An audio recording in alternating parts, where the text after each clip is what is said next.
When their baby was born with an unusually long head, Megan and Michael Bowler didn't think much of it.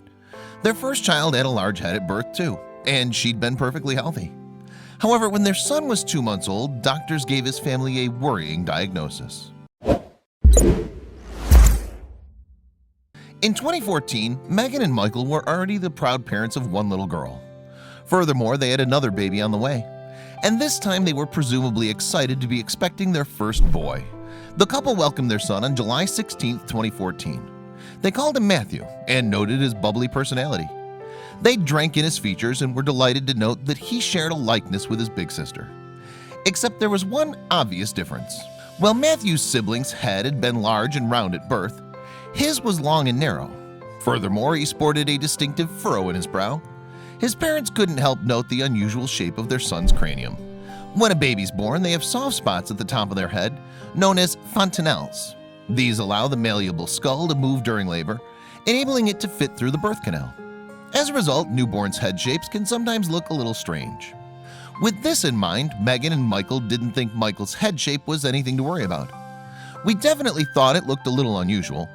We thought maybe he has an unusually shaped head, Megan told ABC News in 2015. She continued, "We didn't think about any of the ramifications. By the time Matthew was 2 months old, he was a healthy and happy little boy. At a routine checkup, his parents were presumably delighted to hear their little boy was thriving. However, when the doctor began to examine the infant's head, they received some worrying news. Their physician, Dr. Kristen Kausch, revealed that she couldn't find the soft spot at the top of Matthew's head. Furthermore, she said the shape of the baby's head was concerning. As a result, she referred him to Texas Children's Hospital.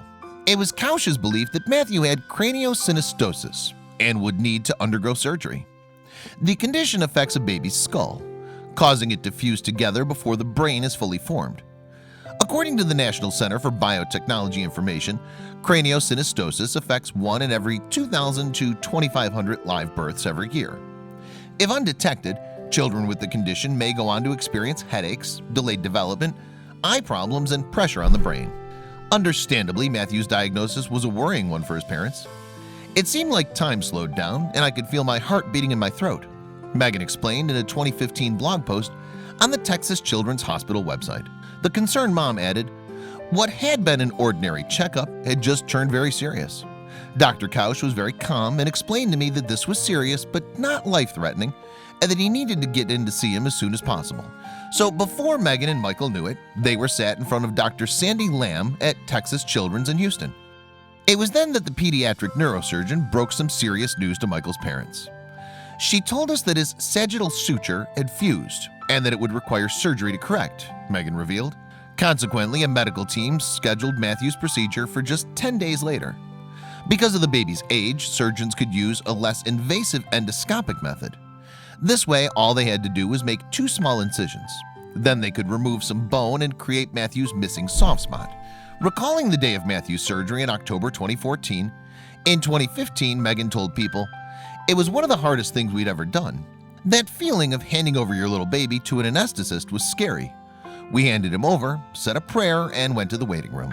5 long hours later, medical staff told Megan and Michael that they could finally see their son. However, nothing could have prepared them for Matthew's condition post-surgery. "He was totally unrecognizable," Megan revealed. "He was so swollen." The next 72 hours of Matthew's recovery were difficult, not least for his parents.